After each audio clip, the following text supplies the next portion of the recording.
mwaka 2022. Natumai kwamba iko salama sana. Siasa Wednesday edition of the 6th of April 2022. It's a pleasure to have you. As usual, I request that when you join, please like. And you like, we know that you're watching us. And that you like, please share. When you share, you give someone else an opportunity to watch. Broadcast is atakuwa begins right now. Tukona Governor MUCHENDU, tukona ABDULLAHI Mohamed ametupotelea kidogo. Tulikuwa ameenda Mandera, sijui anaomba kiti moto pale, nimesikia fununu. Alienda pia kwa waiva party. Tukona Mheshimiwa RUTH AMBOGO. Mheshimiwa mwa ambaye apendi kiti. Anasema aliacha kutafuta kiti. Atafuta bele. It's a pleasure to have you again and congratulations. For what? Mungu anakupenda. Oh, Mungu ananipenda. Asante sana. Hata tunakupenda zaidi. Asante sana. Haya. Asante tafadhali ukifika like when you like we get to know that you're watching us and please share when you share give someone else an opportunity to watch broadcast. Tafadhali pia tuambie where you watching us from. Na mahali ulipo mafuta imerudi, sijui kama mafuta imerudi. Serikali ilikuwa imesign ilikuwa inaitwa ni subsidy or released by the government. Inafaa kuwa mafuta kwamba tayari imesharudi. I don't know where you are. Bado kuna shida ya mafuta ama mafuta imeweza kurudi. I don't know kama bado kuna mafuta ama imeweza kurudi. Haya, kama kawaida tuende mbele za Mungu tu wa basi tukirudi na kuja leta salamu zenu. Mheshimiwa, you are the only son of a bishop in this house. Shall we give thanks? Almighty God, we want to thank you this morning. We want to bless you for granting us the gift of life. We want to thank you even for availing us to be here today to discuss matters of national importance. We pray that you may bless this particular sitting in whichever manner we shall discuss. You shall be with us, and when we are done, we shall be careful. In the mighty name of God, we pray and believe. Amen. Asante sana. Sijui wiki imekuaje kwa ngwana ambao naona hapa leo shida mafuta ilikuwa imezidi kidogo. Jeff Jebata, good morning sir, following from CBD. Please ask Alfred Quiet Surgeon. We need to roast him well. Ay, jameni. Zameni bwana Alfred. Alfred yuko hali mheshimiwa anaomba kura pale Mosopeni kura. Mwache kupiga kijana yangu. Balozi Eric Majari, some poverty is bad my friends. Very bad. I have seen bloggers on government payroll. Nasema hapa jaribu kutafuta okay, I've seen bloggers on government payroll praising Uhuru for signing the supplementary appropriation bill. Guy, the same president that cited the war in Ukraine as a reason for the fuel shortage, knowing very well is the reason behind the artificial fuel crisis. Anyway, I digress. I've also seen some people say I'm always posting negative stuff about the government. My challenge to them is that they should post about the government's positive to counter my negativity. I would love to see these good things too. The concept of positive criticism is alien to very many people, especially our friends in Azimio, whilst others have resigned to fate and will praise the government at all times with the hope that praising individuals who have no intent whatsoever of properly utilizing our taxes will result in the accounts flowing in cash. They should know that one, the criticism of the government is the best form of patriotism. I'm a patriot. Two, that politicians and state technocrats are humans and they suffer from all human shortcomings, specifically the desire to steal and misuse our taxes. I'll keep talking, I'll keep writing, I'll keep informing. I'll not let irritants deter me from imagining and striving for a better Kenya. There are those who seem to believe that my posts make me unpatriotic, but I know different. We must urge the government to do better for us and our future generations. When something is bad, it's bad. What is good is good. The government must be magnanimous enough and accept positive criticism. Okay? Langaji every morning kitali iko sawa. Asante kwa chip kema baba Fidel pamoja. Jona Kenya tit jambo Gerald. Jambo Mudosi, Kimngeno Nasip tuned in from Mongata Rongai, following asante sana to our diaspora. Alex Kiber watching live from Mongata Rongai. Diko tuned in VJ Denmark KE tuned in from Annex Eldore. Good to see you my brother. Ward Nyangi Salimia RUTH hapo bwana Mgurugenzi tuned in from Kanairo. Asante kwa Koiple Mary, good morning. Asema iko tuned in. Dan Marichondo Mari. Mpata hapi hapa Marichondo. Bitok na kufanja please. Dan Vas Marichondo from Mukuru kwa Njenga. Allah Dan. Kunaendaje? Vini Vincent following from Bomet Balungu. Watu wa Bomet asifiwe Yesu, good morning. Elvius QW, good morning from Kotap site. Gladys Wandeto Dubai na asante. Ambassador Alfred says good morning from Jesume. Ambassador mheshimiwa karibu sana. Nimesikia umesema unataka kuhostiwa. Chef Jeboy ameanza na wewe amesema host. Let Alfred Sergeant. Moriango Kenyanya, good to see you, good morning Jibi. Mpotea sana. TD from Doha please. Yeah, weka extinguisher karibu because Governor MUCHENDU atachoma our sister RUTH with facts. God bless the tackle. Mordecai boss asema tuned from Mongata Rongai. Kemba Peter Kipkwech watching live from Keses Sigilai area. Asante sana. Dorado kijana yangu anasema jambo tuned in kabisa. Ndio baba. Haya. Abdullahi, nitaanza na wewe Mohamed, kwa muda kidogo hatujaonana. Thank you very much. What things been like? Nasikia kwanza ulishuka kwa wheelbarrow ukaamua kupanda wiper. Tuliwekwa kwa wheelbarrow tukashindwa nani atatusukuma. So Bismillahirrahmanirrahim, it's also the month of Ramadan. Yes. It's the month for Muslim Kenyan Muslims. Yes. So we say Ramadan Kareem. It is a good day, alhamdulillah. We are all healthy as we convened here. Our country is, waking up to a very peaceful morning. A lot of things are happening today. Personally, we are getting our nomination from Wiper, Kalonzo Musyoka's party. I don't know why parties are associated with individuals, but this is Kenya, You talk of ODM, you remember Raila. You talk of Jubilee, the new one now. It is Uhuru Kenyatta. But if you look at the political season that is happening, a lot of things have happened, and one of them is what happened in Elgeyo Marakwet, that allegations of violence. If proven, then we need to be very careful. Kenyans are struggling. In northern Kenya, there are a lot of droughts. Yes. People are suffering. And what I don't like is how our political class are so casually not looking at how Kenyans are suffering. These food prices has gone up. You've seen fuel, people queuing for fuel in the country. I think we need to have a conversation in this country on what we want to do next. I mean, if you having the same people all the time trying to make policy, then changes are not going to happen that much very soon. Kenya is a country that has the highest population of youth.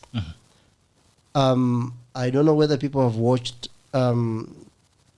Gishuru's Kika, or was it Tech, where he talks about in 2022, if you expect a pothole in your village to be addressed by the president, then you are either sick or just, not in the world of Kenya politics. The essence of having leaders on the ground, and when the 2010 devolved functions, I mean, when we had the constitution, the essence was to have representation in the counties. Those that were always very close to the people, those that are going to address the needs of the people through the money that was involved. Remember in 2022-2023 budget, counties are going to get 370 billion. That is a lot of money. So if you're not going to elect people who already know their stuff, I mean, you go to school to learn so that your brain makes you work for what you think is right, and what you think you go against what you think is wrong. So people are concentrating on the presidency, but I think they are forgetting that we have MCAs, we have members of parliament, we have governors. These three offices in the county levels are very, very crucial. How? Like Mandera has 30 wards. If I vie in my ward in Ramodimto in Mandera North, and I'm given the opportunity to serve, but I'm also looking for a job, it's not because I love the people. It's because I think I have certain competence that I think I can bring life to the assembly by oversighting, by representing, and by legislating, and by being close to the people. Nairobi is very far from Mandera. It's almost 1,100 kilometers. So what Kenyans need to do is they should stop reacting to what people say the silly season of politics, where you just shout, dance. I saw a video from Nandi. You said it's a harvest season. People are just crazy about dancing. So that is not the case. People need to invest by voting for the right people, whether it's in Kiambu or Muranga or Bondo in Siaya. What is important is to have competent Kenyans, people who are going to take our counties to the next level. It is no longer talking about marginalization when we have 13 billion in Mandera County. And as we speak, animals and people, humans, are dying. are sharing food. So you have little maize. Do you give it to the cow or to the kids? That is how, severe and dire the situation is in parts of the country. Okay. So by and large, Kenya we will have Kenya after 9th of August. I am happy to say that observing the political landscape where the deputy president can go to central and advocate for his policies, or the president Uhuru Kenyatta goes to Kondole in Kisumu, and then is even offered to marry from there, then Kenya is in the right trajectory if we only get the right people in the presidency, in the legislature, in the judiciary, and in the counties. Okay. So we have to invest in the county assemblies. We have to invest in, you see, I was on another platform last week, Friday. We were discussing how members of parliament from northern Kenya were blindly, for the love of the president, and then the fella puts his right hand on his heart and says, for the love of the president. I thought love was a bedroom affair. Love is between you, your wife, and your parents and your kids. When you go to parliament, I am not going to the assembly to love the people of Mandera. I'm going there to legislate. I am going there to oversight that when 13 billions come to Mandera and then there is, let's say, 7 billion for development, then we should look at quality for money for the people. Yes. That is the role of an MCA or an MP. So when members of parliament from northern Kenya come to the parliament and then tell us, for the love of the president, for the love of my party leader, for the love of so and so, it begs the question, did we elect the right people to represent the people of northern Kenya? Because up to today, they aren't coming together, because we have 18 elected members from Garissa, Mandera, Wajir. If we include Marsabit, Tana River, and Isiolo, you will be having close to 36. You have 7 governors. So these people were supposed to be coming together and, putting measures in place to at least, mitigate these 3-4 months of the drought. So it is incumbent upon people below 45 and between 25 to build the future of this country that is going to be a milestone for the next 58 years. Okay. All right. Thank you so much for that. And I would just want to wonder, within all the things that are happening in northern Kenya, the drought and the deaths that are happening, that has been there for several months right now, the government seems very mum on it. I've seen on the newspapers today, the Star, Red Cross has started distributing food rations and food relief to northeastern residents. It's a state emergency. We seem to be so quiet about it.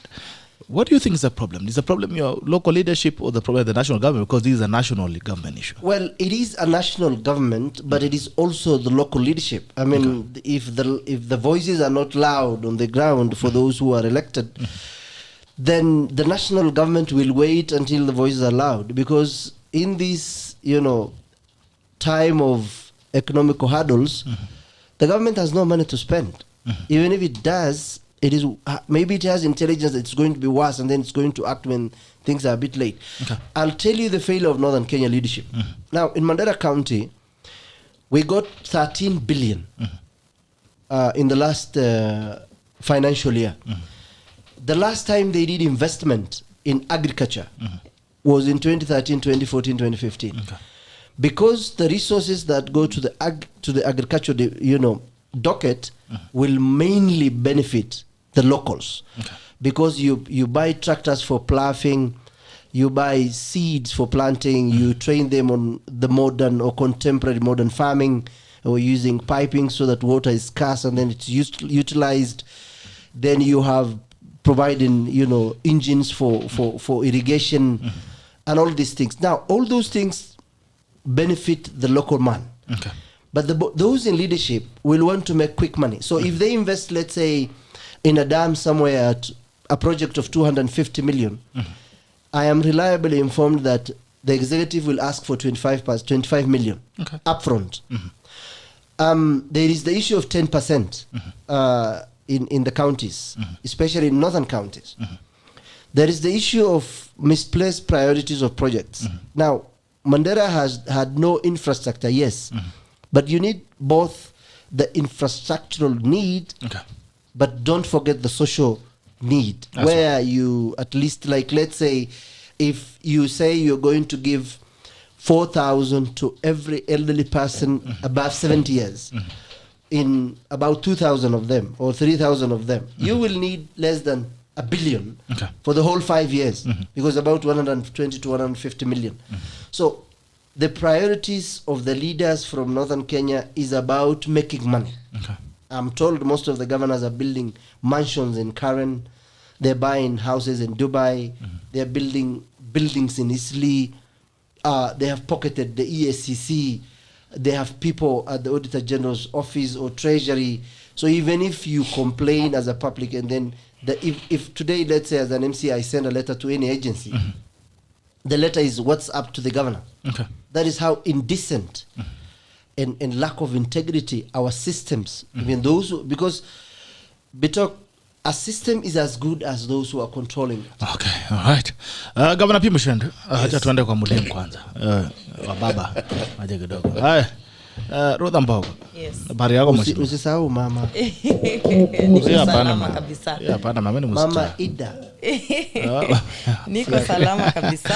How are you doing? I'm doing well. I'm grateful to God for a number of blessings, but those are not a subject of discussion here today. Yes. I think the first thing I'd like to first say that I'm very happy that my friend Abdullahi saw the light. The last time I saw him, he was getting lost, and I was trying to advise him and tell him, my brother, see the light and come to, the direction that is going to form government. And I'm glad that he saw the light, and now he's vying on Wiper. Or the light saw him. I did not see the light, but no one wanted me, so I just ran away. Maybe the light saw him. We wish him well in his ambitions. Regarding the state of the nation, I think I must say that the fuel crisis is what has been trending, and it's what has been the topic of discussion for the past maybe 1.5 weeks. Yes. And it is unfortunate that we got to where we have been. We are still there. I mean, as of yesterday, I was seeing long lines of first, most petrol stations did not have fuel. Yes. And the few that had fuel, you would see long lines of cars and borders waiting to pump up their vehicles and borders. And I think I had not been getting out of the house a lot for the past 1 week. So yesterday when I got into an Uber, and the Uber got stuck along the way, I actually now got to feel, how serious this ukajua vitu kwa ground ndio nikajua vitu kwa ground ni serious, because the driver had started looking for fuel. No, I know things are difficult, but until you experience it, sometimes they say that until you experience something, you can always be talking from a theoretical point of view. Yes. You can always discuss it from a point of view of, I'm seeing borders lining up and vehicles lining up, but unless you yourself have been caught up in the situation and you're stuck either in your own car or in a border or in an Uber, yes, you would not understand the extent, the frustration that these people were facing. And I think the frustration for me is even more evident because the fuel prices are now rising, and the borders and the taxi guys still charge the same amount of money that they charge for the trips that they take. So for instance, and I'm talking about mostly the ones who use Bolt, Uber, these online services, taxi services. Yes. They're still charging the same amount of money. So they definitely are feeling the pinch. And I have been doing my research on the same, and I mean, there are a lot of ways to explain what has led us to this situation. And I, of course, the main reason being that marketers have been hoarding fuel, and they have been doing so because of complaints that they have that they had not been paid some subsidies that the government owes them to a tune of about 20 billion shillings. But I am made to understand that government has taken a step and decided to pay at least part of the money. And now we hope that the crisis will be de-escalated. But even as we talk about this, I think I'd like to take on the angle that Abdullahi took, which is that in the past we would talk about, there would be this talk about the buck stopping with the president, but with the new kind of structure of leadership that we do have today, there are certain issues that the president definitely needs to be precluded from that. In as much as we say the buck stops with the president, we should ask ourselves, what are the various authorities that have been tasked to resolve the particular issue at hand doing to ensure that that issue has been resolved? For instance, in the case of fuel, the Ministry of Energy, what's happening in that particular ministry, you know? What's the cabinet secretary what does he have to say about that particular situation? And I think whenever we say the buck stops with the president, we allow our leaders to lead us, to mislead us as much as they would, to engage in what is improper leadership, knowing very well that at the end of the day, if you complain, we will always say that the buck stops with the president. For instance, if an issue is a county government issue and we are blaming the president, for instance, for roads that have not been constructed by a county government, that are under the mandate of the county government, instead of blaming the governor, we blame the president. And so governors and members of parliament who have kitties that they control that are supposed to resolve certain issues that we would always complain to the president about, will always sit down knowing very well that, you know, Kenyans are obsessed with blaming the president for everything and anything that happens under the sun. And so, you know, even if I don't undertake my responsibilities as I ought to, then I will not face any backlash from anybody. So I think it's about time that we take civic education very seriously as a country, and that citizens need to know who is responsible for what, which department is responsible for what, where should the blame be put, so that we appropriate blame where it ought to be appropriated, as opposed to always saying that, you know, the president is responsible, he needs to finish his term and go. And I see this obsession, Maliza Wende, and I see this obsession, and I'm like, so at the end of the day, when you let go of the blame, when you fail to place blame on that particular governor who's supposed to be responsible for the issue that you're talking about, what ends up happening is that, you know, when the election period comes, you will elect the same governor and he will continue leading as he led in the previous term, and you will still blame the president for issues that are under his mandate, under that particular governor's mandate, and the cycle of bad leadership continues in this country. And we will never break that cycle, because we don't know who to blame for what. You know, we don't know who to sit down and ask questions for. And I think it's proper that during this campaign season, now that you're talking about, because leadership, the period of time that we engage in who becomes our leaders is during the election period, that we citizens must take our voting responsibility very seriously. I have seen the residents of Kileleshwa issuing out a notice to all MCA aspirants and saying that, you know, if you're an MCA aspirant, we want to see your CV, we want to invite you to a meeting where you will tell us what your agenda is, you know, not a rally where you will shout and say whatever you wish to say. Our Taki rallies, they want an accountable sessions where you are actually held accountable, sessions where you are actually asked questions about what is your agenda for our people, what's your plan, how do you relate to our problems as the people of Kileleshwa, and hopefully that moving forward, more and more people will adopt this kind of quote unquote campaign engagement exercise campaign engagement strategy, where you call whoever is vying for member of parliament and you call them to sessions where you question their agenda, because whenever we engage with politicians just on rallies where they stand on top of cars and tell us shout whatever they want to shout without us really engaging them back to understand, do you really understand what you're talking about? Because some of these aspirants, we know what happens, that they hire people who, you know, their work is to sit down, craft up an agenda that might not even necessarily be an agenda that the politician himself or herself believes in, and feeds this agenda to this politician, makes sure that the politician has mastered the lines from beginning to the end and can, you know, recite it as a poem off head, and, you know, the politician runs with that agenda. But at the end of the day, when you question them, so what agenda is this? Like, what exactly are you talking about? They cannot give you answers. So we must change our way of engagement with these politicians. We must change our way of engagement so that we can be able to get the best of the best out of the people who present themselves for leadership during elections. Muchendu, State of the Nation. I want to say good morning to every tackler who is watching this show. Even as you're good morning them, there's reports from Mombasa. Reports indicate that Mombasa aspirant Mombasa Mvita Parliamentary Aspirant on UDA ticket Ali Mwatsao on Tuesday ama ni jana on Tuesday night was shot at pale Chuda. He said that he's currently in hospital. Some gunmen shot at his car, multiple shots. So we don't know the status of the nominee candidate for UDA there. We hope that he's okay, and we hope that that matter is given the importance it deserves for the purpose of making sure that we have peaceful party primaries and subsequently a peaceful general election.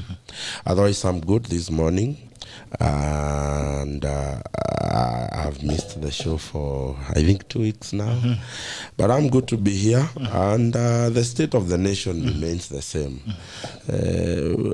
Kenyans are just tired of this government. And I have no apologies to say amalize aende in front of this to vielewekes for lack of a better word. For lack of a better word. You know, Bitok, are you aware that one of the problem that is facing the oil industry is the taxes we impose? There are 9 different types of taxes that are imposed on petroleum. Today, the running cost of petrol in Mombasa, it's 44 shillings per liter. You know, Kenyans may not know that. It is 44 shillings per liter. The running cost of diesel is 46 shillings. The running cost of kerosene today is 47 and 50 cents. 47 shillings 50 cents. But after the government imposes the 9 different taxes, that cost is rising all the way to that money. And you know what I fail to understand? Government imposes tax on petroleum product, Bitok, and then they purport to give subsidy to the oil importers. Why must government set aside money that is supposed to caution the marketers rather than decrease the tax they impose on petroleum product? I mean, it's a cartel that is used to be talked, because if this government is very serious into lowering the cost of petroleum, it is simply at looking at the taxes they have imposed, and they review the tax downward. And that does not even need parliament. It needs the Director General of the Kenya Revenue Authority to give a tax holiday to a certain tax out of that petroleum, so that that product can go lower. But you cannot tax petroleum. It moves from 44 shillings Bitok at the running cost in Mombasa and moves to 134 shillings. And then you purport to give subsidy to the oil marketers, who are, I will not really say that I saw the PS for petroleum and mining, Mr. Kamau, trying to put the blame to the oil marketers. Bitok, oil marketers, this is a capitalist economy. Oil marketers are out to make business. And if the government has said it will give them subsidy to which they are not giving, then why would I want to disseminate fuel at a cost of making losses? At a loss. I will not do it. I'm in business to make money. And therefore, this entirely, you know, the government was saying that it was because they were waiting for the supplementary budget. But I want to believe this Bitok. Government knew it did not have money even when it was preparing the supplementary budget. They should have called the industry players together and told them that the subsidy we are giving you for the month of February and that of March, it is going to drain because the supplementary budget is yet to be passed. But we have to have an agreement so that we avert this crisis, because I don't think that government does not operate in a vacuum. We talk. Government operates with budgets. Government operates with what they release every month. They release what is called exchequer, and exchequer money is released to different departments, different ministries, county governments, and government knew it did not have that money for the oil marketers. They should have done a round table before this crisis come. But I have an issue in a place where government waits for an artificial crisis to arise to try and purport that they are bringing solution. I've seen bloggers, the hashtag Raisa Heshimiwe bloggers, who have now, they have decided not to use what is between their head. They only disseminate what they are told to disseminate, singing praises to Uhuru for signing the supplementary budget.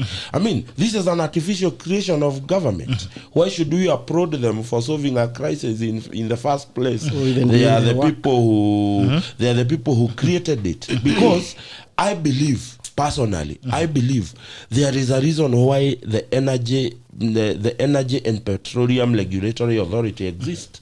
It exists to ensure that we avert this crisis.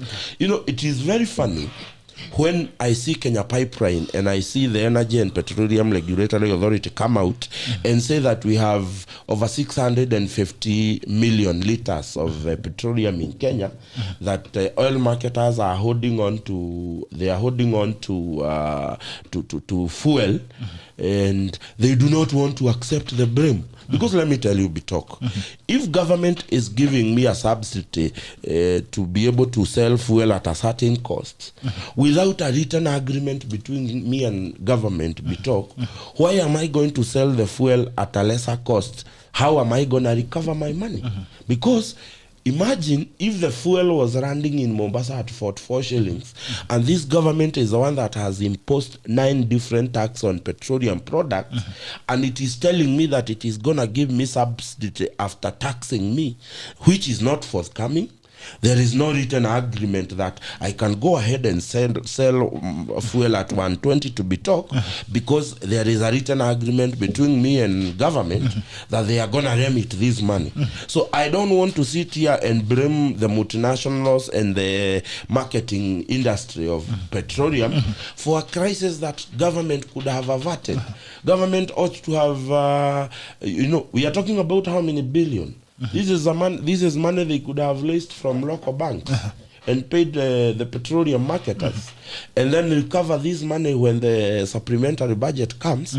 But somebody decided that he just want to see this crisis materialize, and then probably take it as an opportunity to try and praise the government for mitigating the problem. I have a different perspective. This government is the creator of this artificial fuel crisis, and they are purporting to be the same people coming up with a solution to do that. And I personally think, Bitok, we need to review the rules and regulations that govern the fuel industry. We need, because some of the most essential things that are affecting this Kenya. Now tell me, how is it possible that this government also allowed gas, the cooking gas, to be, do you know today the Energy and Petroleum Regulatory Authority does not regulate gas, LPG. Somebody somewhere carved up an idea of taking the regulation of LPG from Energy Regulatory Authority. Today, the cooking gas business is not a regulated business. And it's so unfortunate to that sell as you wish. Yeah, that is a problem. A small cartel of people sit down and decide. Do you know, and Kenyans don't know this, if you go to a refilling station as a business person who refuels gas, today gas is going, the least you can buy gas today is 2,800. Yes. Somebody is going to a refilling center and refilling that gas with 1,800. Right. Coming and selling to Kenyans at 2,800. 100% profit. Making 1,000 shillings 150,000. 150% almost. I mean, these are things, and this is not politics, because this is affecting those who are saying Uhuru Heshimiwe, those who are saying Baba the Fifth, those who are saying they are saying William Ruto the Fifth, those who are saying Mwangi Wairia the Fifth, those who are saying Kukubo Nixon Jeremiah, who was, you mean it is affecting Kukubo for president. Yes. Nobody that you call because this is hakuna ati huendi kwa gas station unasema wewe ni kiereweke unazua fuel 100 ama unasema wewe, this is across board. And you know, I want us to reach somewhere, Bitok, that we separate the issues that are affecting our day-to-day life with the current from politics. Okay. And accept that this Kenya is... Today, how is it possible that I have to pay 250 shillings from Limuru to Nairobi? Yeah. Namat, Nasio Uber. It's very wrong. And I've also seen David Oyola sent me something here, a newspaper, a Daily Nation newspaper in 2010, and it was almost the same electioneering period. And is it 2010 or 20 what? 11 years ago. Wednesday, November 2010, yes, November 24th. Ministry moves to rein in on runaway fuel cost. It was in 2010. Saying the government plan to rein in the spiraling petroleum prices was that? I think it's something like that. It was approved yesterday. I mean, it looks like there's a lot of politics in oil.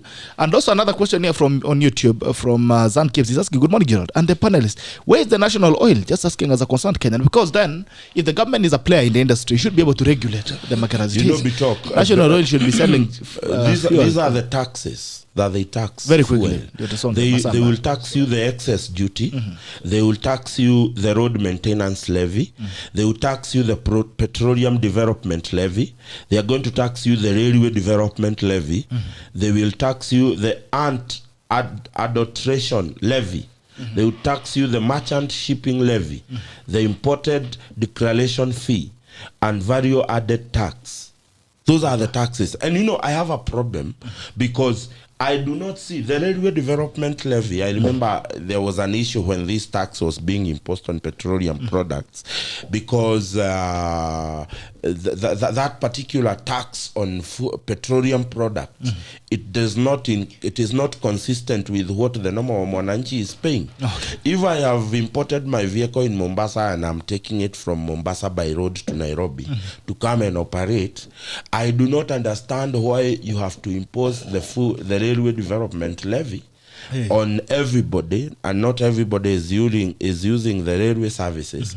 The import fee should be cautioned for importers. I mean, if this government is really serious on lowering the cost of living, these are the taxes they would be not looking for cheap way out, because subsidy is a very cheap way out of this whole mess. Right. Let us look at the tax regime for petroleum product and address it so that we can caution Kenyans. The cost of living is, I mean, Bitok, do you know a liter of cooking oil 300 shillings? Maze hata saizi wanasema afadhali umwage sukari lakini usimwage mafuta. Usimwage mafuta. Ben Kiroi, good morning from Brunda Santa. Daniel Falling from Kabarnet. Collins Kamisko, morning. Tata call Elvis KW Brett Surgeon lazima kuja show tumalize maneno. Haya, Alex Wanyandarua, good morning. Amesema atakuja kesho. Sababu kesho kwa Diaspora Edition. Alex Wanyandarua, good morning. Ilitoa Ponyaka tuko ndani. Ambassador Alfred anasema tackle kesho Diaspora Edition. Karibu sana mkurugenzi. William Mwangi, good morning. We are waking up to another shocker. The price of textbooks to rise. Hey. Bei ya vitabu kila kitu inapanda. Cleveland Tiano, good morning kiongozi. Anasema Cleveland Tiano, kindly inform RUTH that no department, ministry or county can function without the blessing of the president, since finances come from treasury and that's the president's cookie jar. Okay, Richard came by truth and nothing but the truth, Mr. Bitok. Until you experience something on the ground, ujue shida hiko wapi. Na hivyo Tiano, clearly people don't vote for kuitisha CV and interviews doesn't improve leadership.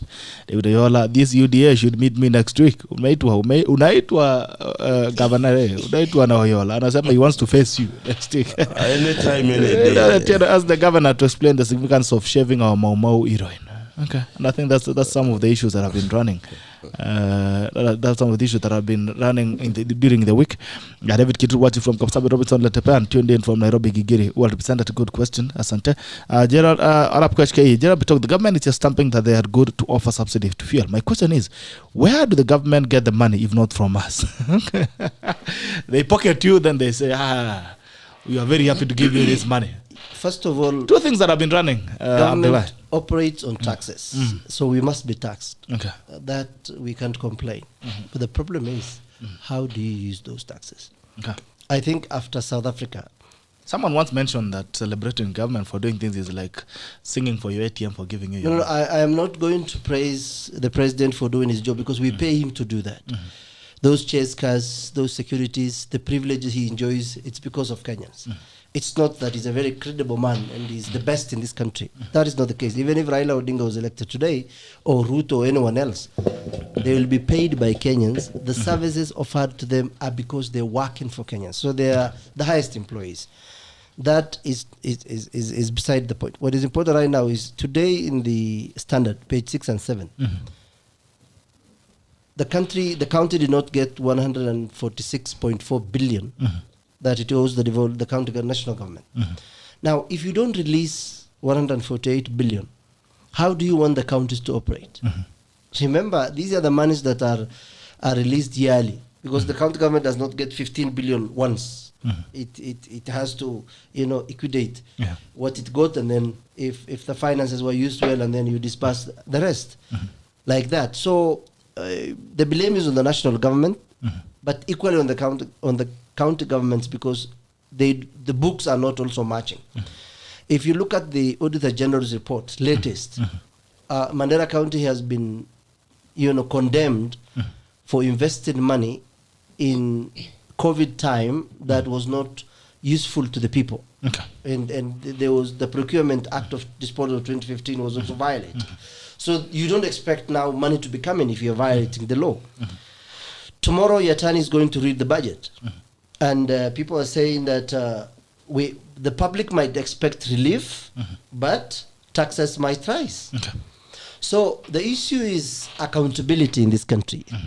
The issue is the credibility and the integrity of the individuals occupying those offices. The challenges is how informed are Kenyans on issues of governance. We are grappling with bad governance. All the principles of good governance, observing the rule of law, observing, obeying, having accountability and transparency and integrity in our systems. So Kenya is a small democracy. 58 years is not much when you look at how, complexity of governance. But to say the least is that national government is grappling with corruption by itself. So how do you want to steal the money and then, implement the functions that that amount of money was supposed to, cater for? So as a country, the people, as most of the times we say, how many people in Kenya have read the 2010 Constitution? This Constitution is biting many political class. BBI is one of them.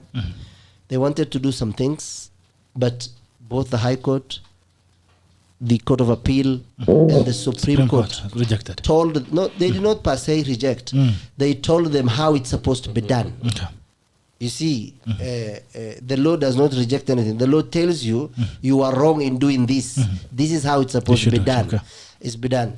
So we have known that the president, once you're elected as a president, you're not an ordinary Kenyan. You're withdrawing more than 1 million. You're having more than 50 cars.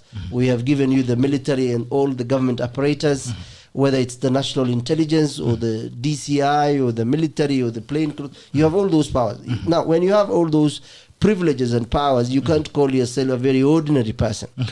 So the president in this country is not an ordinary person. The president can be sued after he leaves offices. Immunity is not, impunity is not immunity, as Ouko was saying. So there is a problem with Kenya in terms of believing in Christianity or being a Muslim or having masters or PhD. Those papers or those knowledges don't give you the ability to have conscience by speaking the truth, being trustworthy, and being honest. You do not get that from the Bible or the Quran or the Constitution. It's a self-conscious thing that you can say this is wrong and you walk away from it. That if you're trusted with certain amount of money, you take what is yours, your salary, your allowances, and then, one of the guys was telling me that he spoke to a member of parliament and he asked him why he is supporting BBI. He said, I have some project with the government. If I am seen or the government feels that I'm against BBI, then my money in contracts through pseudo people might not realize the day. So the members of parliament are becoming business persons. They are political business brokers. They have conflict of interest. They indeed, that's why we pay them close to $1 million. Okay. We provide them with mortgages. We give them chase cars. We give them the privileges they never had. All right, thank you. Okay, look at the newspapers here as well, Ruth and Ambogo. There are three things that I'd want to combine. That you would see there is the issue of on the start. So state for that state staffs DP's office of finances in a plan to ground these operations. That's number one. Number two is the issue that has been rife in the week, and it's about the attack on Raila Odinga in Eldoret. And the president spoke and he said, "Kama mawe ingeguza huyu mzee, hii nchi ingekuwa imechomeka." Sasa hivi to be on fire. Number three, mtu ameuliza mambo ya mama kunyolewa huko Nyeri. There have been an uproar in Nyeri County about the shaving of this heroine, Mau heroine, was kept at dreadlocks for 70 years. And people have been saying, why shave the mama? The person who was shaving is mama wa taifa. Mama wa kwanza wa taifa. Mama ngina. I think I will start with the last issue. Which is that the shaving of Field Marshal, she's called Field Marshal Mudhoni, right?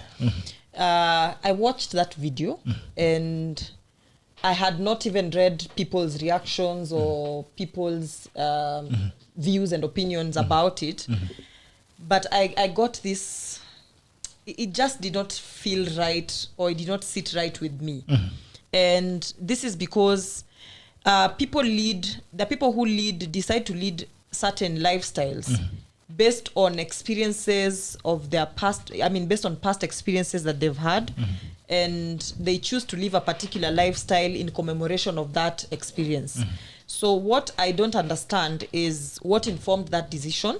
First, I hear, or I read somewhere, I'm not sure how true it is, but I read somewhere that when the trip was being planned, the planning of the trip was based on, the agenda was that they were going to visit the mama to assure her exactly, kumpelekea sukari, kumwashua mama kipara, akija kusahau tuko na wewe, then kufika huko ananyolewa, you know. Let me tell you, it was until to date, when I look at that video, I feel there's just something wrong about it, you know, because it looks like, it appears that she had kept her hairstyle that way in commemoration of the struggle that they had back when they were fighting for the independence of the country.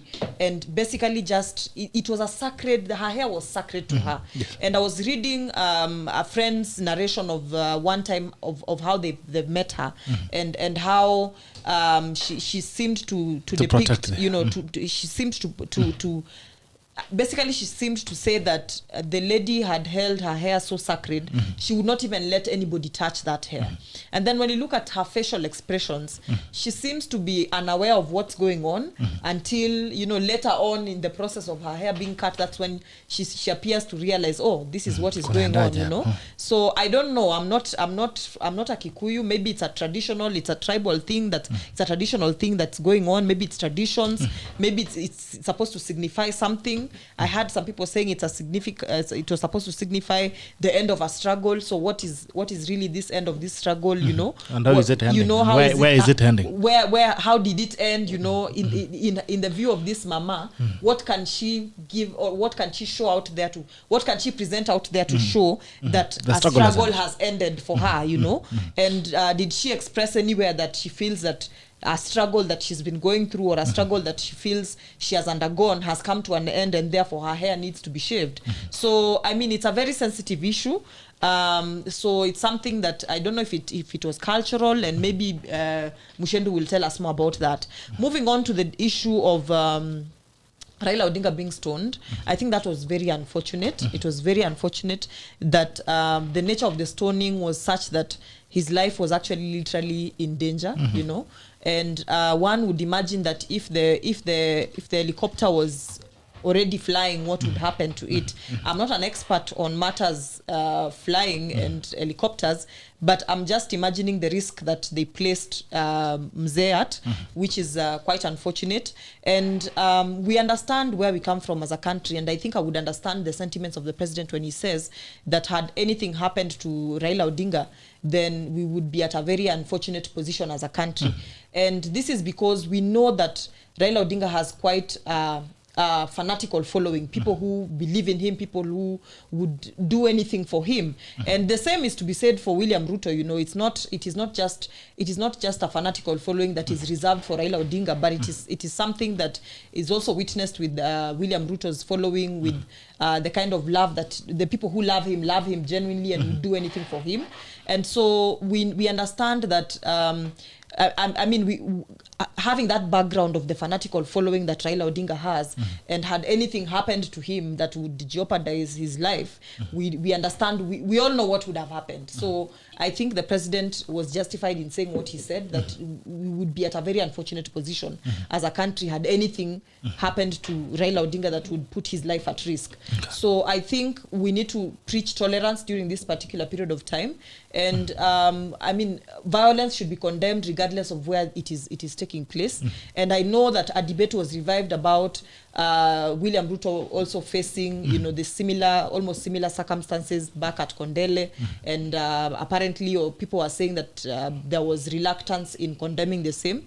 So as a citizen who understands personally, from my own personal point of view, not as a supporter of Raila Odinga, I have always condemned violence regardless of where it takes place. I have always condemned any cases of political violence, because we know where it could take us as a country. Let's not forget where we are coming from, and it is regardless of whichever political side and political divide that we come from. And at the end of the day, we must understand that, you know, politics will come to an end. We must also understand that we live and coexist as brothers and sisters, regardless of where we stand politically, whenever we are not in the political season. You know, when the political season is not upon us, we don't even without politics. I mean, generally, even during the political season, Bitok, when I'm engaging you, I don't sit down and think, oh, Bitok comes from this part of the country, and this part of the country is aligned to this particular presidential candidate, so I should not engage him, or I should be hostile towards him. You know, we must realize that without peace, we know where we would be as a country without peace. We have seen the consequences of war and violence during elections, and therefore we must take it upon ourselves as individuals, as citizens, upon ourselves to ensure that we do not engage in violence during elections. We do not try to incite, you know, people that we do not agree with politically, because we don't know we know the consequences of the same, and we do not know how far it would go in terms of affecting the stability of our country, in terms of triggering war that can actually be avoided. So let's just maintain peace. Okay. Muchendu, three things. I think basically is I see the issue of the Honorable Raila Odinga's craft. The third one, there was the issue of starving the DP's office of funds to. Has it been confirmed, or is it? It's on the newspaper. It's an expectation of what is to be the outcome of the budget. Maybe I should confirm it to has her said that between now and June, the supplementary budget is already low. Which has already staffed the DP's office. But it's all right. These things, we know they are coming. I will not make it an issue personally, because neither the DP nor the Azimio presidential candidate would be campaigning with government funds. So I don't want to make it a big issue. But I find at the forefront, I want to, with utmost authority, condemn the attack on the craft that carried the Right Honorable Prime Minister. It is not a trajectory we want this country to take. But in the same breath, I want to condemn the hypocrisy with those who support Raila Odinga, because when His Excellency, the Deputy President convoy was attacked in Kodere, I saw not less than 7 politicians from the region saying they have no control over what the fanatics of Raila Odinga will do. So it is not, they said it is not organized, but there are people who love Raila Odinga so much that they are willing to go to that extent. And I thought in the same breath, this ought to have been looked from that angle. I have seen Junet has been summoned by DCI. He does not have conclusive evidence to support what he wrote on Twitter and on Facebook. He just wrote something to actually activate emotions and push people to that limit. So I just want to say, from either side, we do not want these political temperatures to go to that direction. We don't need that in this country. So I will really ask the politicians who are allied to the deputy president and the politicians allied to the Honorable Raila Odinga, let us not raise the political temperatures at this particular time. There are even allegation that some of those guys are from Suna East. Yeah. That's in the report. In fact, it is not an allegation. Some of the arrested people that were caught are from Zuna East. That was fake. Anyway. That was fake. No. It can be fake. It can be fake news. Yes. But who is the people who are now disputing fake news like RUTH AMBOGO are the masters of fake news. So the people are the masters of fake news. None the rest. Talk. We must condemn violence coming from whichever position in this country. We must condemn it. I think it is very important, and I will also ask the security apparatus talk. In America, and we are not Americans, but I think we can do it. In America, when you are nominated as a presidential candidate, you enjoy the security, the Secret Service as a presidential candidate because you are a symbol of national issues. So I want to believe that the government, because both candidates, both the Honorable Raila Odinga and the Deputy President and others are already nominated as presidential candidates. They need to enjoy serious security from the state, both of them, because I want you to look at the photos that are emanating from that residence. The Honorable Prime Minister is so exposed. If you look at the photos, he is looking at the damage of the aircraft. He is mobbed by mob. You don't know who people they are. So I believe for me that we need to do a better protection because he remains. You realize, personally, I've never addressed Raila as a former prime minister because I'm a very good student of the Queen's language. He remains a prime minister. There is no other person that has become a prime minister. And he served this government. And he should enjoy the territories of state security so that we do not have such an issue coming. Because I want to believe for someone to have been able to stone that aircraft must have been at a very close distance. There were lapses in security, something that people are just overlooking and discussing politics. I think it is important for this. I mean, for the sake of the peace of this country. Because let me tell you, God forbid, if something was to happen to William Ruto, if something was to happen to Raila Odinga, ata ikuwe natural, it will still be attributed to this. So we need to protect these people because as Ruth has Ebre said, there are those people who are fanatically following this too, and they are willing to go to any length. And I think this is the reason why they need more security. I do not believe in the school of thoughts and the political ideologies of the Azimio people, but I believe that everybody in this country is within his right to be able to express your feeling when it comes to matters leadership, and do so when you are protected by the state, because the state apparatus are paid by taxpayers' money, and therefore they owe it to us and to these presidential candidates to provide security for them. I think it is not right for the Prime Minister to have been exposed in such a manner. And I also think that as politicians, we must now be very careful. I will caution both the DP and Raila Odinga.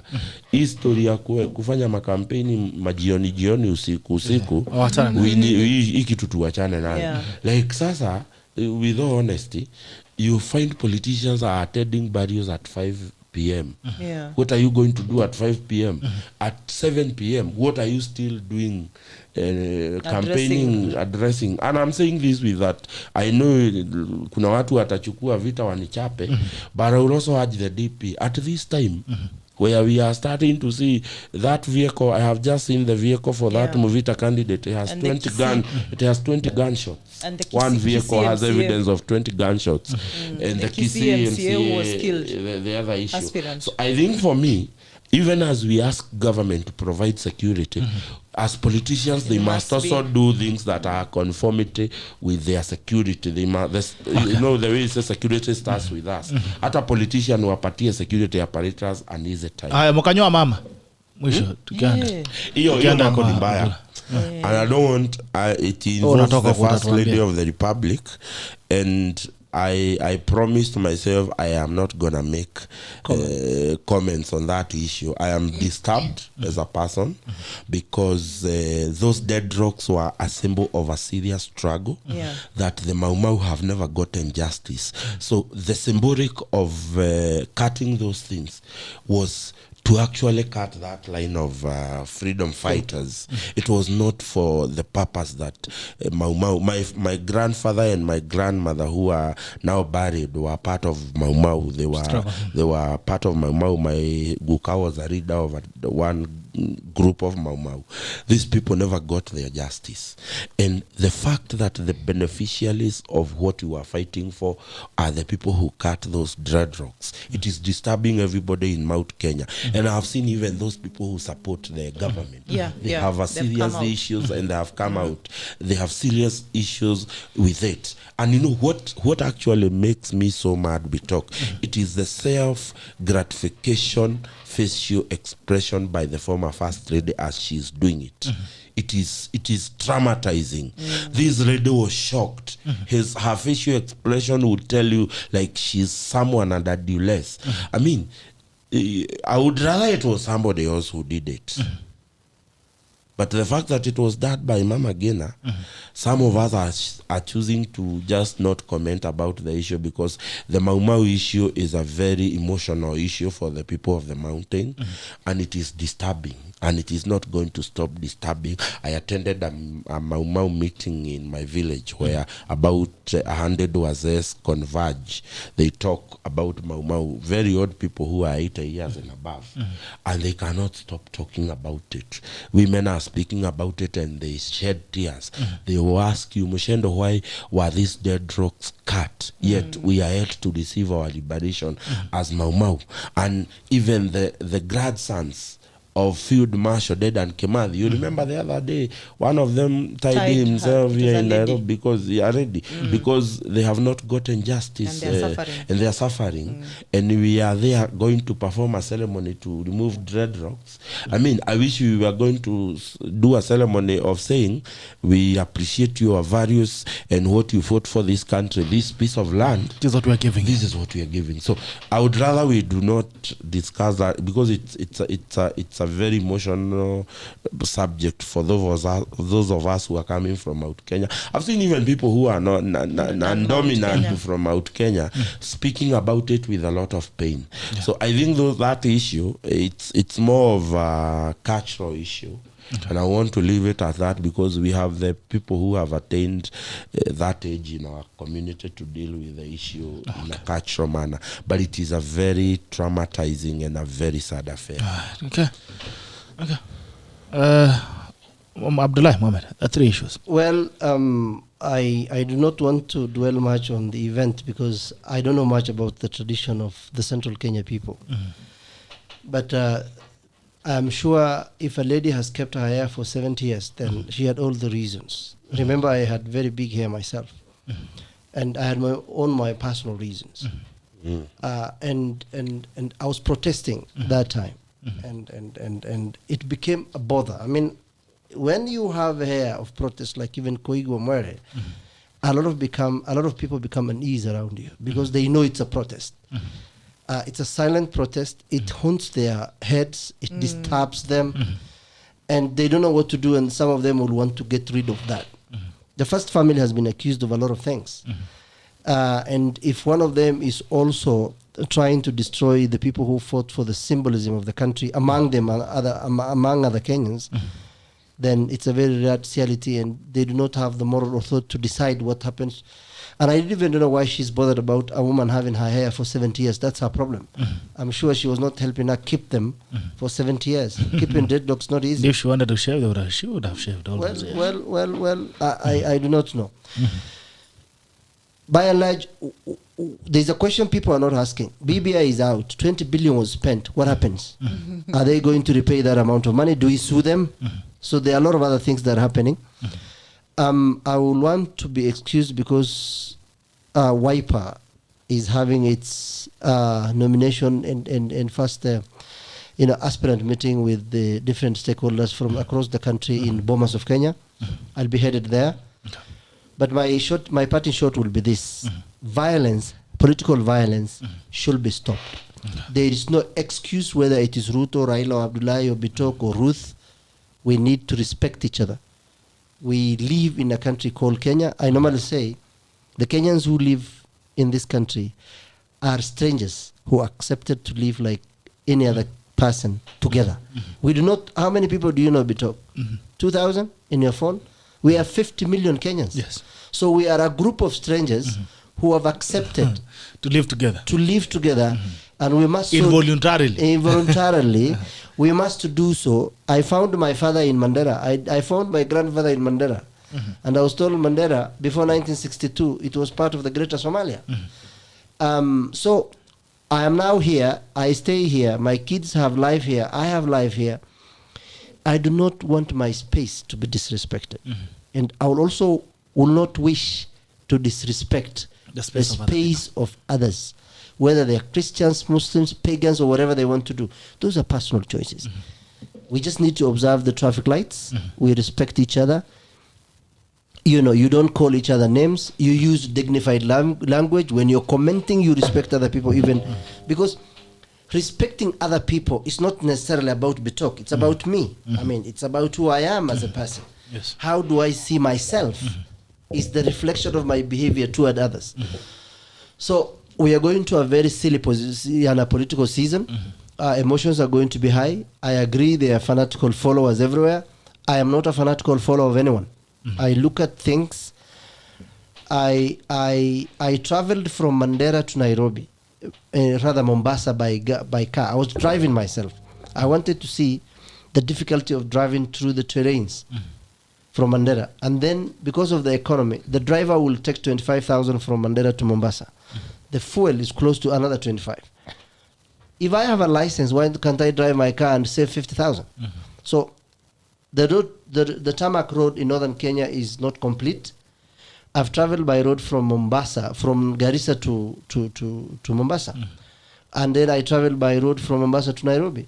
And I've also traveled by the train. The infrastructure development in the country is opening up this country. That is a very good trajectory. But at the expense of that, there is a lot of corruption involved in most of these big projects. So what we urge is the president and his team to fast track those existing projects and make sure the books are audited. By the time the next government is coming on board, there is money because this budget will only be implemented by the next budget. And I'm sure from November last year, counties have received letters from the exchequer, the treasury, that development money must wait for the next government, because there is this opportunity within county government, the national government, this transitional period. There is a lot of looting involved. So we must also safeguard our wealth. Kenyans should go to a very peaceful election. Let us all queue and vote for a person of our choice. I can vote for a governor that who belongs to Jubilee. I am in Wiper. I can vote for a senator in ODM. It's the individual you're voting for. The party is just an instrument of law, where you must be a member of a party for you to be elected, either independent.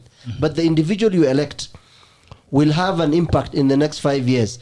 Because someone said that if you're not very careful and you're electing people, the next 5 years is political class are going to be you will be having buffet.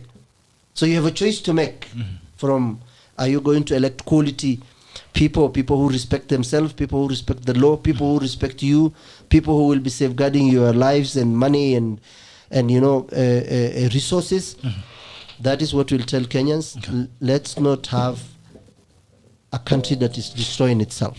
Thank you very much. Okay, the Deputy President office has been starved of resources. Very quickly as we move on. Yeah, I think it's politically it's a political thing. Legally the office needs to have its funds, but the executive implements.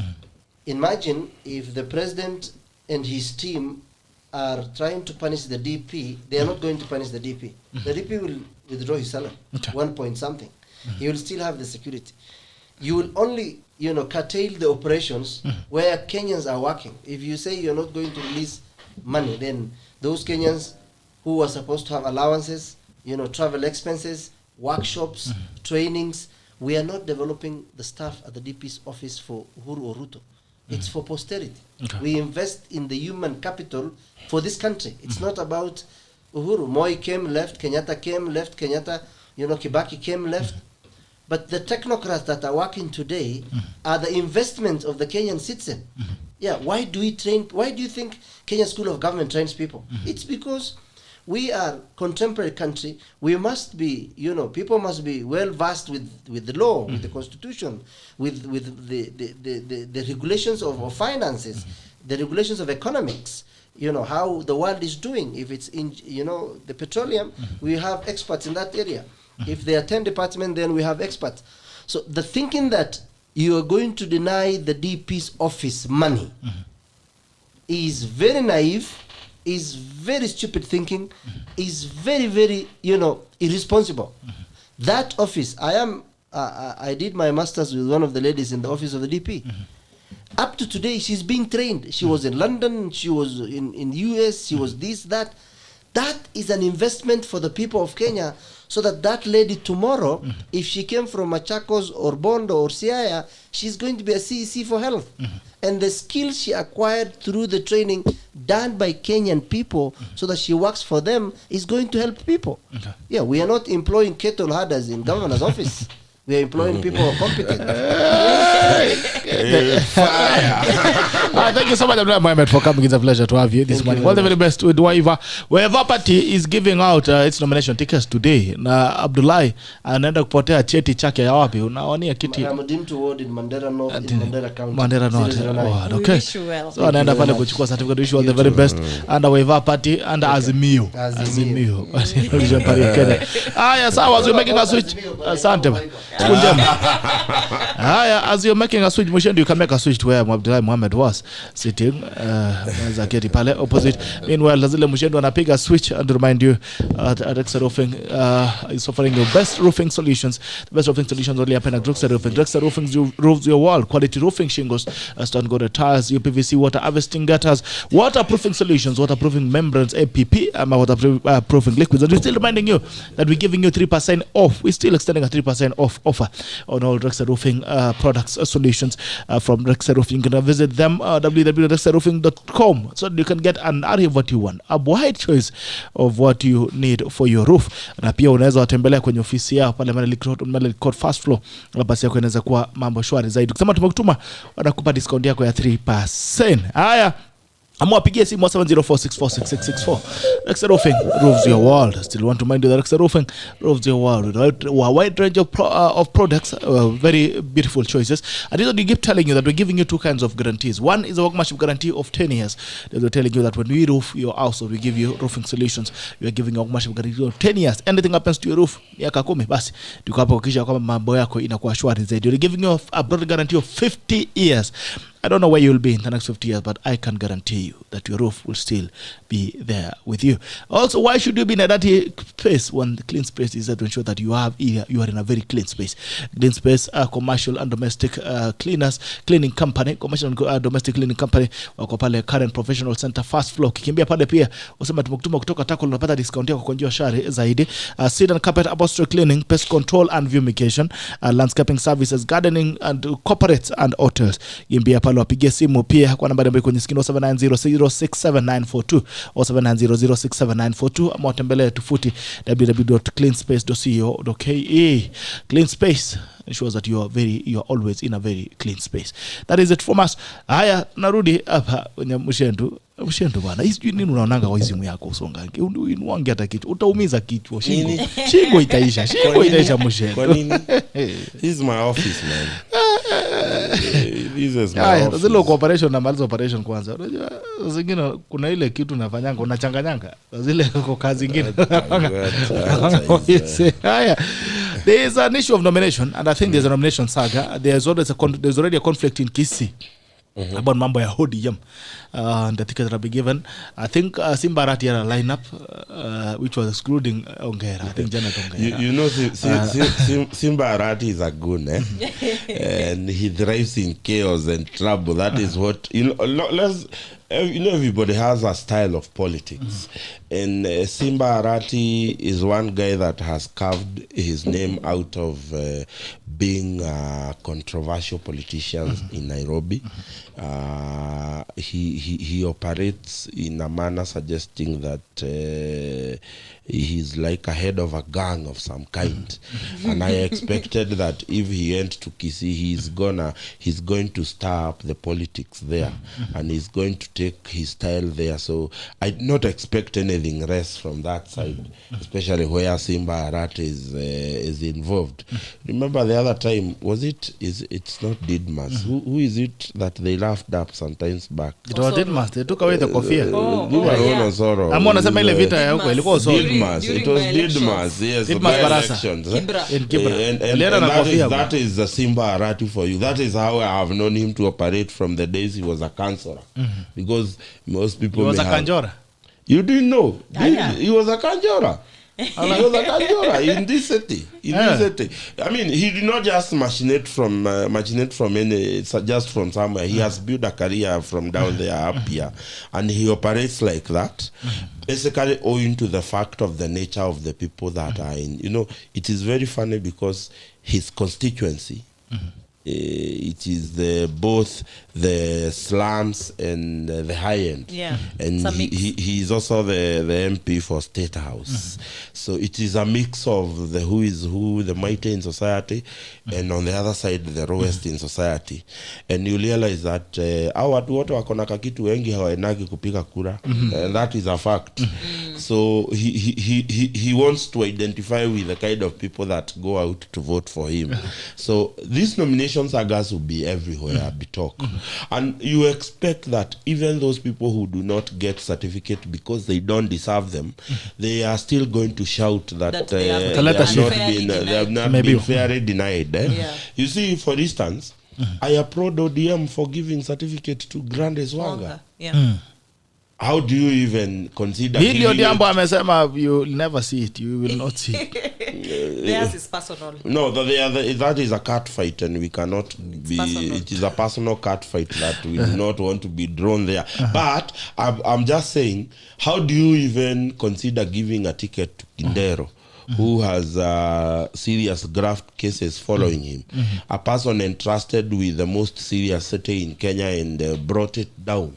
I mean, for Raila Odinga, I I keep telling you here, as much as I don't support his ideologies and his political beliefs, you cannot be asked for a fool. You take Raila Odinga, you can't.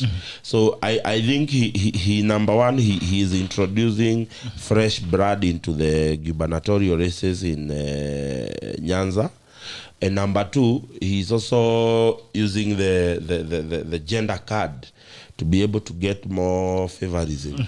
Because I want to believe in AMBOGO, she's a woman, and the moment she's the nominee for Figure County. The moment you give a lot of women positions, parties will receive a lot of advocacy funding, training, empowerment, and everything. So ni karata. Siasa ni karata bwana. Usishinde ati ukiuliza hii ni karata. Hii ni karata. I don't know whether you have played chess. I've played chess. Yes. politics is like chess. The only thing you need to avoid as a good player is to be a pawn in a chess game. As long as you are not you are not a pawn in a chess game, you are good to go. But unfortunately, the Kenyan voter is now the pawn in this chess game. Ambogo wakikacheza hapa na other politician, Mkenya the pawn game in this game. Politics is like a game of chess where Dhuraku are the pawn. Kumera let me tell you, those words are very Ambogo cheka too. Those words are very heavy in our hearts. Yeah. There are two words. Yeah. Dhuraku na kumera. And I also want to tell the honorable Wetangula sio komera ni kumera ni jina baya sana Kikuyu. So basically I want to say between now and the end of this month, expect nomination debacle from whichever party. Yeah. This is the month of that drama. Yes. There is nothing that makes nominations sweet than those dramas. They are the ones that are going to define. There are people who will get nomination betalk, and that will be a death warrant for them politically. How you get nominations, because I believe that there are people who will not get nominations. God knows they did not deserve them, but if they are able to spin the PR with the public, it is going to be the beginning of a very successful campaign political career for them. So this month is either going to make some people's career, and it is going to break other people's heart. Okay. Because I want to believe that there is nothing so hard like looking for a seat when you are independent. I mean, look at somebody like Kidero now trying to go against Gladys Wanga on an independent ticket in an ODM zone. It's going to be very difficult. You come to Rift Valley, you are vying for independence with against the UDA candidates. It's gonna, because as much as we learn away at the CHAMA will not matter. Please, let's not kid each other. The only place, and I say this without most respect, the only place sometimes once or twice chamas have not played a role, it is Central. 1992. There was no specific party. There was for Dasiri, there was Democratic Party, Moi Kibake. There were so many parties. 2002 when Moi was going home, again we had the NAC. I mean, was it NAC, National Rainbow Coalition? We had the Kano that also took a lot of seats in Central and everywhere. But the fact that we have made this politics about two politicians, because usidanganywe mtu watatu awe nani kama nani, and I say this knowing I have friends who are going to declare their presidential candidature. But this election of 2022 is between the two people. The Honorable Right Prime Minister Raila Odinga and the Deputy President Dr. William Ruto. Those are the two people. And I will tell you, the other people who could have given them a bit of a run for their money have chosen to back them. If you go to that side of William Ruto, Musalia Mudavadi have chosen to back the Deputy President. Kalonzo Musyoka and company have chosen to back the Honorable Raila Odinga. So as long as this election is about the two, I expect to some extent party politics will play a very big role in terms of who gets elected. And I keep saying, the major problem and the most unfortunate thing for this country is that voters do not go to the ballot to elect people. Most of the time voters wake up to go and send someone home and punish someone. That's the tragedy about our voting pattern. Asa kwa kwenu mnatupa nani leo nyumbani? Safari ya Bondo ni kama alipewa fare. Baada yako area. Mtu mwenye mlikuwa mnatuma Bondo ni kama alipewa fare. Unajua nani this time? The political conmanship in Central Kenya is on another level. Uhuru comes in 2013. We must defeat this man. He is the one who sent us to Hague. Dhuraku, kumera. And there, Uhuruto government became. 2017, we must send this Kemodo Kegoroki home once and for all. And I tell you, 2016, my friend, kama kuna watu walitengeneza pesa nyingi ni media owners. Because the Mount Kenya Foundation of today spent billions of shillings mobilizing Central Kenya to register as voters. You remember there were caravans all over. There were money being given as gifts by radio presenters. If you have registered as a voter, said your ID number, and verify, unapewa fare. Unasikia wamechukua N2K, wanaipatia milioni 20 ibebe watu free kutoka Nairobi kwenda Nyeri, kwenda wapi, everybody registered, and there we gave Uhuru Kenyatta the vote. at the point where Raila Odinga was certified as no longer mentally incapacitated and called from retirement, Duraku could only watch the handshake at the TV. They could not even get involved. And it's the political conmanship that is everywhere. I'm not attributing it to just the president. The political conmanship in this country is on another level from either side. Let's be honest with each other. And therefore, wakuje tuonane na wao. I can tell you, they come to Central Kenya, and I keep telling you here, the best thing Uhuru Kenyatta will give Raila Odinga in Central Kenya is finance. He's not with the people. Let me tell you, it is not with the people. And I'm saying this, and I pray that the God of heavens who keeps us alive is going to keep us alive and breathing. And we will come and discuss here post August 9, 2022, how many seats the Azimio guys have gotten. And when I say this is what the corps, that is Jubilee,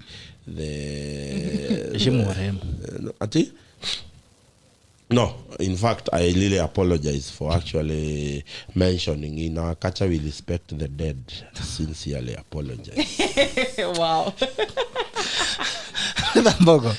Wow. Nomination. It looks like Party is going to have really hard. And do you think in an era of democracy, and a democracy of the ballot, is it in order for parties to continue dishing out direct tickets, especially where there's competition? Because I was seeing some comments from, especially because ODM has gone ahead to do that. Even UDA. UDA are not yet to announce really. They've been negotiating democracy in other areas where now there will be no nominations for certain seats. No, that is for Kenya Kwanza. That's a coalition. No, about it's parties. the same thing. Fine. Anyway, It's either on the both same sides. thing, yes. On both sides. In an era of sides, democracy, yes. Do you think then it's fair to issue direct tickets, especially where there's a competition of more than one people? I think we must define what democracy is. And it is not a strange practice to have political parties decide to go by consensus to issue out tickets to persons that they have done their own investigations and found out that these are persons who the ground has accepted, vile Kiswahili ground imekubali, or these are persons who would automatically win an election if an election was to take place. And I would understand the reasons why political parties would do so, and the major reason being that nominations are very expensive, Bitok. Nominations are very expensive. And nominations are an expensive affair. And if there are areas that you can avoid nominations, then political parties would by any chance take up that option of avoiding nominations, because it is an expensive affair, especially for the gubernatorial nominations, because this is a county affair. So I think it is not against democracy in any way to adopt consensus. Other countries, more advanced democracies have done it, and they continue to do it. I think it is a practice in the UK also, where political parties adopt, consensus when they are settling on various candidates for various seats. Certain political parties have adopted that model of nominations where they sit down, they do their own ground analysis, and they do their own ground research and find out who is most I mean, who does the ground listen to mostly? Who is likely to win an election? So in the case of Homa Bay County, I think it was without a doubt that if an election was to be held today, Gladys Wanga would win. And I'm talking about it not just as somebody who is coming from, as an analyst, but as someone who has relations in Homa Bay County. And I have visited Homa Bay County. I have had the privilege of listening to what people are saying about the various candidates. So, I mean, I just want to see, I would want to see, I don't know what would motivate Kidero to still continue wanting to vie, especially given that Homa Bay County is predominantly an ODM zone. It's Nyanza, which is an ODM zone. I wonder what kind of support he's hoping to get. But I would want to also dispute what Muchendu had said, that political parties like ODM issuing out direct nomination certificates to women as a way of getting more money for gender. But you agreed. You are nodding. No. I was listening. When you are saying him. You ask Ruth. No, I was actually listening to him, and I want to tell him it is less about the motivation to get money and more about qualifications. That there are women that ODM has groomed over the years, women that have actually participated in politics over the years, and as the years have gone by, they have actually grown politically. They've become politically mature, and they actually have the capacity to win elections. So it is less about them wanting to get money for gender purposes, but more about the women actually themselves being qualified. When you look at some of these women, for instance, because I was reading about a news article that was saying that ODM will also give direct certificates to women who are vying in single member constituencies who are defending their seats. So like women like Millie Mabona are likely to receive direct nomination certificates. Women who are defending MP seats in ODM. So I think it's about the party having nurtured these women to an extent where the party is confident that in an election they would win. Without a doubt, they would win. Look at women like Pamela Odhiambo. I'm not saying that she will be given a direct certificate in the Migori gubernatorial race because Pamela is running for governor. She's running for governor, and I think 2 days ago she launched her bid. Dr. Pamela. She's quite a strong woman. I'm not saying she will be given a direct certificate because Migori is also one of those areas that nominations are going to be. If nominations will take place, there will be very heated nominations because the candidates are very strong, very strong gubernatorial aspirants for the seat.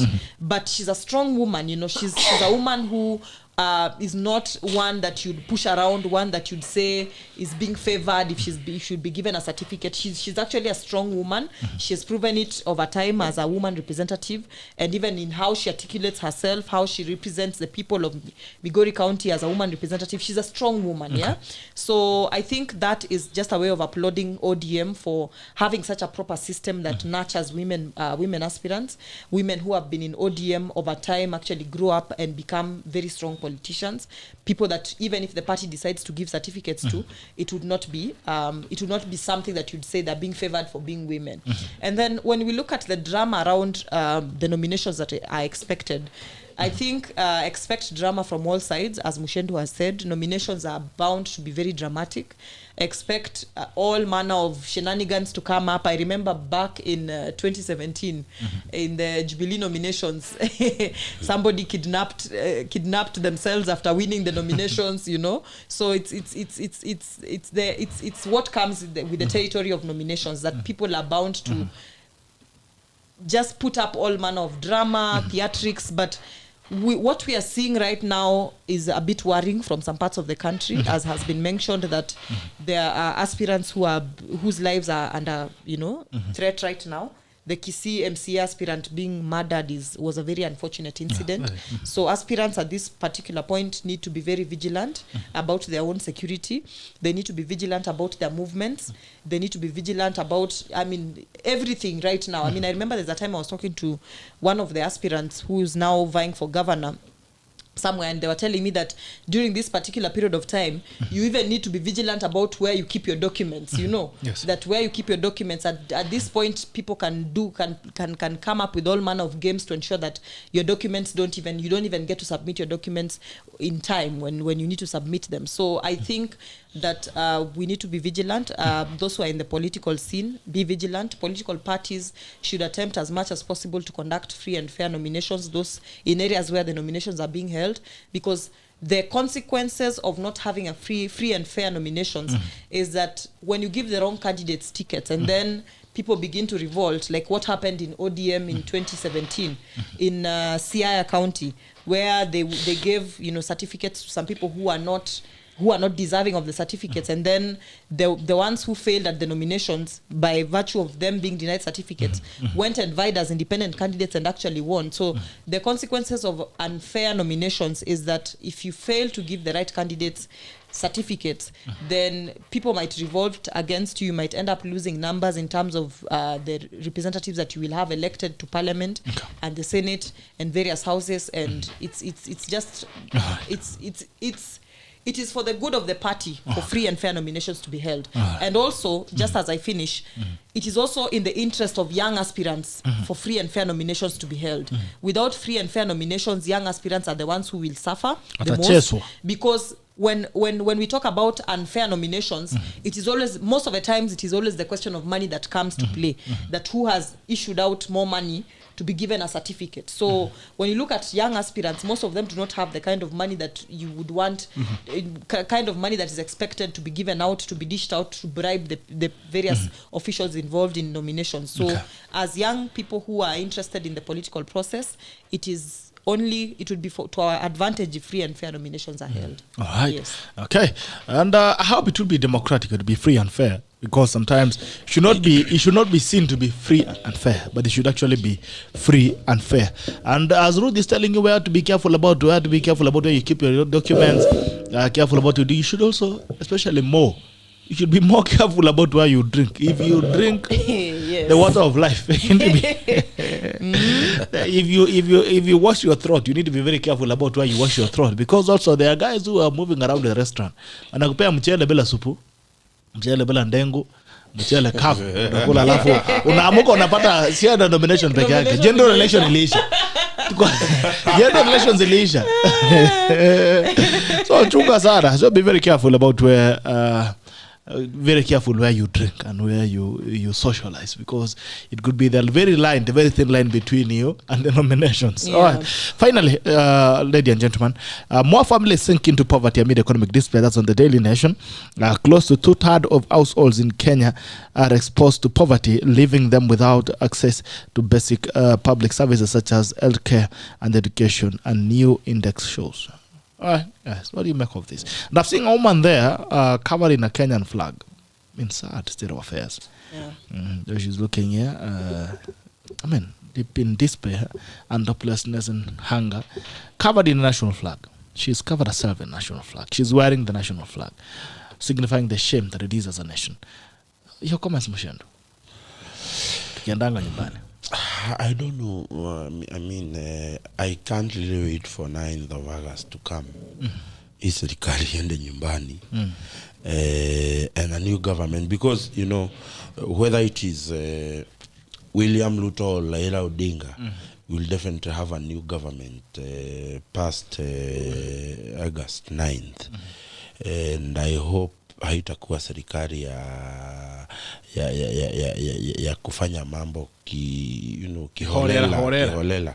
I've seen I was just looking at ile skodi ya Rais Heshimiwe, they are posting the overpass nini flying road wanatengeneza express flying road wanatengeneza and because have you passed through we call it this university, the Chiromo campus. As you are leaving town and having the Chiromo campus, we are passing through an artificial lake. Hata alikuwa anaambia mtu ile kitu tumekosa tu ni mbegu ya ndizi. We can, and actually it can do a very good hydroponic agricultural activity there because of the feeding the city. And these guys keep posting this road, and this is a tall road. where the people who use it will have to. We have already put quite a number of billions of taxpayers' money into that road. Kiasi ile ya kwanza. And then guys are gonna pay for this toll road. If you want to use it, you pay for it. It is a case of Uhuru and his rich oligarchs. Wanatengeneza jia yao huko juu. Sisi mahasura huko chini tuna no, it is true. MUCHENDU. It is true. Do you know Bitok? Yeah. Even when the road was good at that Chiromo junction, it is always crowded. You know, I know you have used it. Even when the road was okay. Yes. Ile jam inakuanga hapo. I want you to imagine now ile mashimo iko hapo na najua umepita. It is actually causing an entire star up in the entire of Uhuru Highway, in the entire of Kenyatta Avenue, in the entire of what do you call it, the other roundabout after Parliament. It is making this city to be. It is a nightmare for you to find yourself in Nairobi after 2. Because getting from Uhuru Highway to get to Westlands, it is taking you like 3 hours. Saga. It is a whole saga of getting it anywhere. And I'm asking myself, we have Durakus that are using matatus, the ones that are posting about the expressways. What is wrong with Dorado? They have not even attained. He was once at Dorado. No. I thank God I've never been paid 537 to grog for anybody. I've not used my liberty to think and say what I think. And I think that is basically why I have problems with Duraku. They wait for instruction from Makasate in office in Gigiri. This is what you are going to trend. This is the hashtag you are going to do. And I'm like, I look at friends of mine who are graduates of university. People I know they have capacity to use common sense, but they have chosen not to use it. They are shouting about, they are shouting about the expressway Bitok when the rest of the small Kenyan is suffering in the expense of building an expressway that is only going to benefit anyone with a vehicle, anyone any person with a vehicle and unable to pay that toll is not a pauper. Lakini Dhuraku ako kwa wano tu ya banana, akitoka banana akikuja town na amebagain fare, DA anaandika tu Uhuru delivers na unakaa kwa jam for like 3 hours. Unakuja unapigwa na hizo mapothole. Uhuru delivers and unaenda kubagain kama utauziwa gas to 2800 badala ya 3000. The irony of that is actually something that is pissing me off, Bitok. The people who are singing about because let me tell you, I have not dispute with infrastructures, but I'll tell you, for any viable economy to withstand storms like the ones that are facing Kenya, we must be able to create opportunities where Kenyans put money on their pocket. You must create an opportunity where Kenyans are making, because if RUTH Bongo is doing business with a bank in Kenya, and we create an opportunity for her to even do more business, and the bank continues to lend her money, it means that me as a small person, I also get an opportunity to go and get money. Because how do you create wealth, Bitok? You create wealth by borrowing and other people's rendering money so that you can expand. So the moment the people who are fortunate enough to be in business start crying foul of very poor business agenda of this government, it also means even that someone who is below the poverty index will have it laugh getting out of that particular cocoon of poverty. So I think for me is that you cannot take infrastructure alone. We have to strike a balance between infrastructure and empowering our people in terms of business. And that's the problem. People don't have money in the pocket. Now, the moment Kenyans don't have money in the pocket, we cannot claim that this economy is going anywhere. Government does not do business. Government collects revenue and taxes from Kenyans. So for you to be able to widen the tax net as a government, you have to create opportunities for Kenyans to generate that particular tax that you're getting. And I think that majorly that's the problem I have have. You keep singing to us about infrastructure, but this infrastructure, if Kenyans do not have the means to utilize them, it is not going to help. It is not going to make any sense to have bypass passing at my village when my village cannot grow anything that will make that particular infrastructure worthwhile. So I think basically this government has terribly failed in striking a balance of doing infrastructure, helping the agricultural sector grow and do more production. Because let me ask you, the other day there was this saga about Chicken Inn importing potatoes from Potatoes. it depends with which school you went. My school is a polling station, so Me too, I will not be able to say it. We when had you are English as saying a Roma. it, exactly. So ask yourself, forget Chicken Inn for a moment, them importing potatoes from Israel. KFC, that is KFC solely. How many other industries that are importing things that we can actually grow in this country? We talk. The agricultural policies. Sometimes government does not need to put more money in agriculture. They just need to streamline the agricultural policies.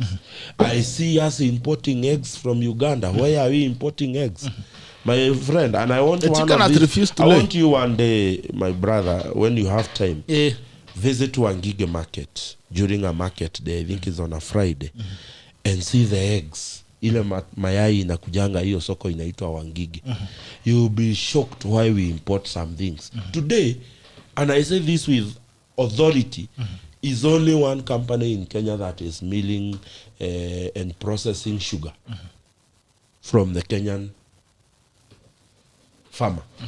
We only have one company in this republic today that is actually processing its sugar from this country. The rest of the countries are importing sugar, and they are coming and packaging it into their names. Why are we importing sugar when the Western Kenya broke farmers are doing a lot of farming for sugarcane? We do not have we heard that Western Kenya is not producing sugarcane? It is. It is producing, but amazingly, we are importing. How did we even get into that COMESA nonsense? Because it is the COMESA, it is the COMESA agreements that are forcing us to import these things. Government needs to review these rules. Sometimes you don't need to give people money. You just need to review these. And I feel when I see governors in Western Kenya campaigning on sale platforms, they should campaign on empowering the sugar farmers. Okay. Governors in Central Kenya should campaign on empowering the tea, the milk, the whatever.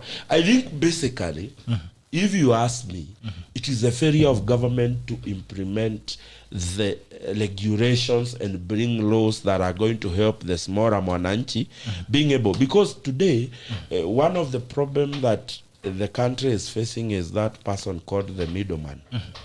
I don't know whether you have ever had an opportunity to visit coffee auctions in this country and know who is who owns those auctions.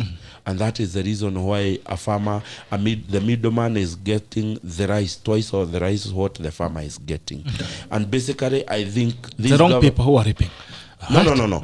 I keep telling you the major problem in this country, it is what is called the state capture. It is what has destroyed this country. Ruth AMBOGO, 2/3 of Kenyans.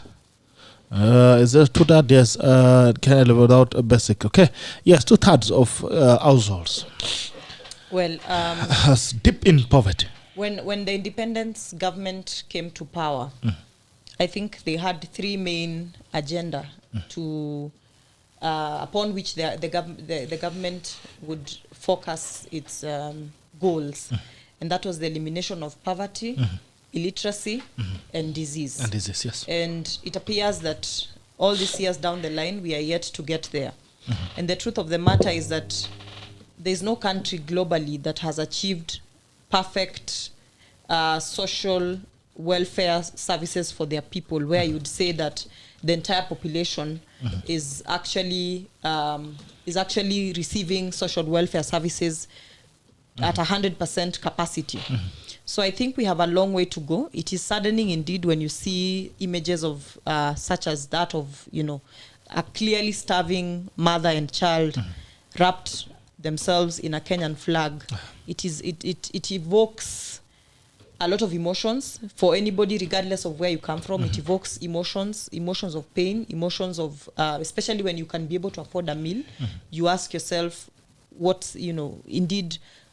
kind of life is this? Yes. And I think for me, I've had the privilege of visiting one of those really hunger-stricken, poverty-stricken areas in the country. One time we had a project that was running in Baringo that was called Never Again Project back in 2019.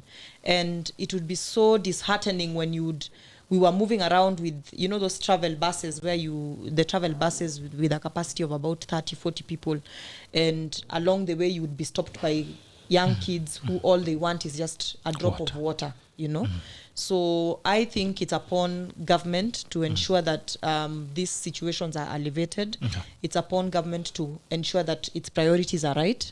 And this is not something that we can excuse. There's no spinning around this issue, regardless of which political divide you come from. There's no spinning around this issue because we understand that poverty, most of us are actually a paycheck away from poverty. Yes. Most of us are a job loss away from poverty, a dismissal letter away from poverty. Especially the younger population, we are a dismissal letter away from poverty. A majority of us, even those of us who can presently afford a meal, we cannot sit down and excuse and say that enough has been done when we know that tomorrow it could be us. So I mean, it's upon government to ensure its priorities are right.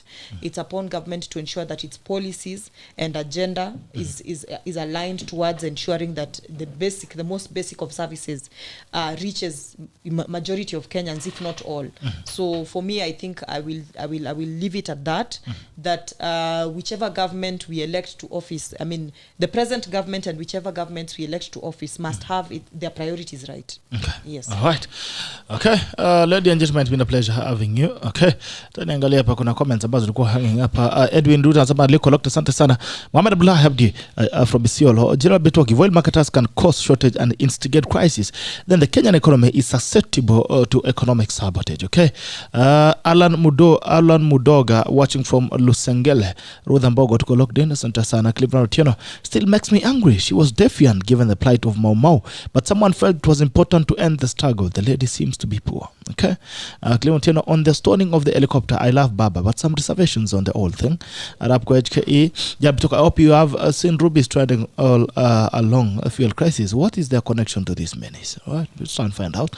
David Ayola, remind Ruth that Raila has suicidal following who faces the armed state all the time, while William has fanatical following but can't give their lives for him. That's what Uru meant. Okay. Mera, I don't know if shaving her was right, but it didn't sit well with me. For our being stoned, that was wrong. So was stoning of Ruto and Kondele. But we didn't see the president coming out to tell us how the country would ban Ruto being at. Ile triple standard iko Kenya, wacha tu, lakini soon we will have a new guard in place and all this nonsense will end. Okay, Cleveland, it is wrong for the president to even suggest of unrest if something had happened, since it's the same government that fired a bullet at Iska in 2017 during the height of the campaigns and nothing was done. The Jubilee side even made their feelings known that Baba was stage managing it for sympathy votes. Okay, Arab HKE, Jabitoka Iso Akina Babu, and United all saying that someone will help in the investigations. They should not sway our understanding that they are being investigated as part of the offenders and not as helping the investigation. Okay. Balozi Eric Meja, what Ngina Kenyatta did to Field Marshal Muthoni was the ultimate subjugation of the Mau Mau spirit by the House of Kenyatta. That bodily violation, that bodily violation was akin to how slave owners used to backbreak the slaves. As a nation, we were given front row seats to view those disturbing images of the Dowager Queen cutting unnaturally groomed hair that served as a sign of resistance over 70 years. The Dowager Queen and the House of Kenyatta have stooped too low. The House of Kikuyu is being urinated on, and there is imagined thoughts that we can't do anything. I heard that Phil Marshall Muthoni is living with dementia, and that Agnes Kagure took advantage of this situation to lie to Muthoni and a family on behalf of the Dowager Queen. The Maumaukas has officially reached the doorstep of the House of Kenyatta for betraying and killing Mau freedom fighters and their sons. The Dowager Queen is very much aware of what the curse can do to a family. We all know old man Jomo was into upper class sorcery, and of course the Dowager Queen knew all this sorcery. They call the rebellion against the House of Kenyatta by the Kikuyu proletariat. The sorcerers asked for genuine Mau hair. Ala. Hey. Yeah, amesema Itweka, sijui Itweka ni nini? Itweka. What is Itweka Muchendo? Itweka. Itweka is it is in Kikuyu it is meant to usher in when there is a change of guard. Like right now in our culture, this August we are saying there is an Itweka because there will be a change of guard in the leadership of this country. Okay, Senator Wayne's very true. Utmost security required. Stop campaign tonight. Wilson Tirab, I still feel that this plan issue was a attention diversion tactic. I had us refuse to accept the Kalenjin's canal stones. Okay, Senator Wayne seriously disappointed with the act. The arrest Special Marshal Goons from Suba were arrested, including Tolgos PA. It's not fake. All right, Philip Arab Sinyai, my question concerning Raila attending the burial. What was the motive attending the event after burial? I understand he was in Iten all the day, doing nothing. So after unsuccessful rallies, he hoped to. Okay, let's not excuse the violence. Mr. Wayne's Fire Abdullahi, wish you very well. All the best, Abdullahi. Ruta TV, Muchendo Poa. David Oyola, okay, so you told them for coming late. Mera, the polls were showing Kidero was leading by 20 points. That one will be interesting to watch. Inasemekana polls ilisema Gideru anaongoza na point 20. Sasa sijui itakuwa is vipi. I don't know what will happen now. Will be interesting to watch the final elections, the general election in August, how it goes. But there are regions where when you have the party ticket, it's as good as you should be buying Biblia for eating swearing on the swearing day. Kuna mahali ukipata tikiti ya chama, ile kitu mbakisha tu ni Biblia ukule Biblia ukule swearing ama namna gani pale. Karen pia naona Kabogore finally ameamua kufika pale na amekula handshake huko. Haya mama, ndio haya. It's been a pleasure having you on the Siasa Wednesday. And by the way, I still mentioned to you yesterday that you're beginning your governor debates where you're coming to your counties and speaking to the aspirants that are running, especially for governor, so that you can know what agenda they have for them, what is their track record, and what are they set to achieve for you. Watu wa Bomet tunakuja, naanza na nyinyi. We should be there tonight. Patane pale Bomet.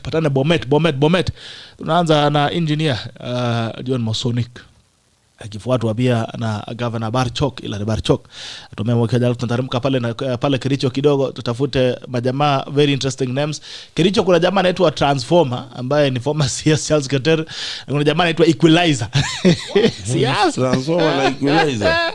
You know what I'm loving this season is I go around seeing posters and billboards and reading the slogans.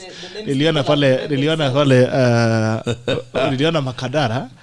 Walisema kuna jamaa anajiita sijui nani is going on a UDA ticket. Ameweka billboard hapo karibu na City Stadium. Amesema tutaunda, anaitwa Kaunda something Kaunda. Amesema tutaunda Makadara na Kaunda. Hata kuna ingine nimeona ya MCA pale Bibilioni.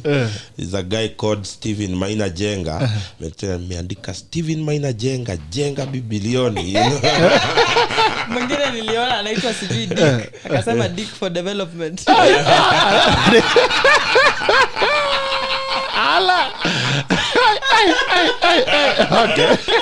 I don't know which other slogan I'm using. Sababu tukana anaangalia mambo serious sana. Haya. You know hata sisi tuko na kali sana ya Moses Kuria pale Kiambu. Unajua Moses Kuria anasimama governor.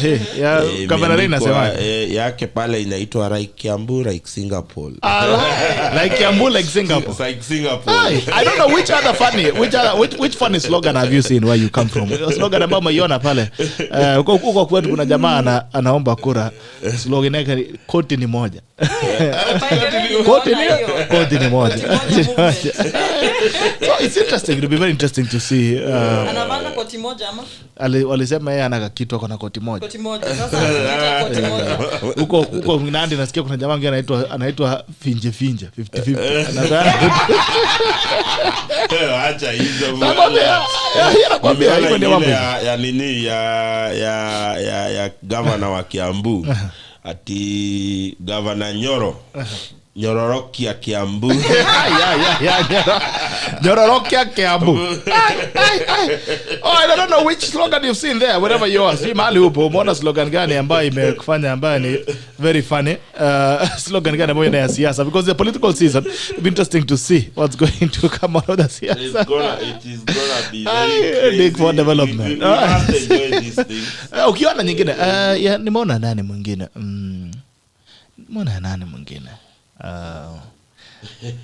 There's one for, I think, jamaa wa area. There's something.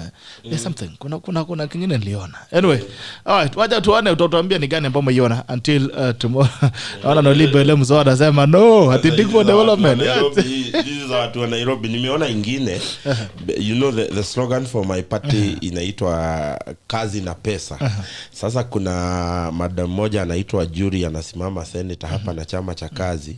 Sasa nimeona badala ya kuandika kazi na pesa ameandika na hii lugha ya Wajamo Nairobi ati ni boka na maziwa. Boka na do boka na mzinga. Hapa anasema boka na do #boka na maziwa. Watu wa Kanairo tu watuambie mna vituko bwana. Kuna maneno haya utuambie mahali unasema nini bole mso pale Kiambu. Watu wanasemaje slogan? It is very unique.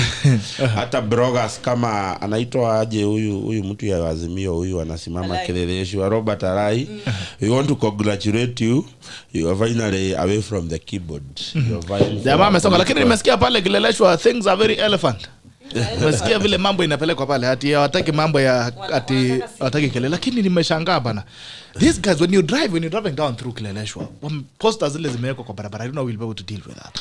And I think in the next season maybe we should ban posters. No, I think for me we need to have a very deliberate regulations for the capital. Yeah. Because not only Kileleshwa, move around estates in Nairobi. Yeah. They are so looking so bad plastered with posters everywhere. And I can tell you wengine wanaeka poster na unga na sukari, things that si kitu utatoa watu ikiwa clean. I think we need to have a deliberate decision on how to deal with the city. Put a regulation where it doesn't matter whether it is you who put it. Yes. But if we find a poster of a bogo, tunamcharge. And that will also require people to now officially empower register political parties to have people give their official posters so that other people do not become malicious into putting your posters. Kama mimi I have seen the posters in Limuru town of my candidate and they are not the ones that I have approved. So people are just nini bwana ni kupendwa sana, unapenda mpaka unatengenezewa. Ingine nimeona kuna slogan ya mwisho. Babangu ananipigia simu. Anakuambia tumeona poster. Kuweka poster, bana sijaweka, nimeona poster yako. Chunga bana, unajua. But bottom line, as I keep saying Bitok, the one thing that I will never stop saying every time I come here is that there is nothing so beautiful and good like peace. Let us maintain peace. Today, RUTH AMBOGO is a staunch supporter of His Excellency the Prime Minister Raila Odinga. I am a good follower and supporter of Dr. William Ruto. But me and Ruth, we are friends. We have not allowed our political difference in our political ideologies affect our friendship. And that should be the case everywhere. Politics must be about differences in ideology. It is not a personal war. It is not a personalized attacks. It is not about family. It must be based on issues, and that is what I want to ask our youths. As we do politics out there, let us make it about issues. Let us make it about difference in ideologies, because making politics anything else, it is going to be detrimental and disastrous to this country. And the peace that we enjoy, it is what is giving us a very good environment to do business, enjoy our family, time with our family. Let us maintain that. This season is coming to a close on August 9. And life will have and life will go on. It is not going to stop. Just make sure you do not lose a friend courtesy of politics. It is not worth it. Okay. Asante sana. Karoki wa Masi anasema kule Mkuruweni inaitwa tukuchie Mkuruweni na kakuchia. Kakuchia. The former is the current speaker of Nyeri County Assembly. Is vying for Mkuruweni. Anasema tukuchie Mkuruweni na kagusia. Sawa. Tukuchie takol na betoki. Tuonane. Na ingine nilikuwa natafuta la sijui imenitoka wapi. This is talking about hands now. Tupatane kesho kwenye Diaspora Edition. Watu wa Bomet. Tunakuja tupatane Bomet jioni. Tuzungumzia mambo ya siasa ya kwenu. Governor, you need to know your gubernatorial aspirants. Until then, see you and bye-bye. Take care. Thank you for coming, guys.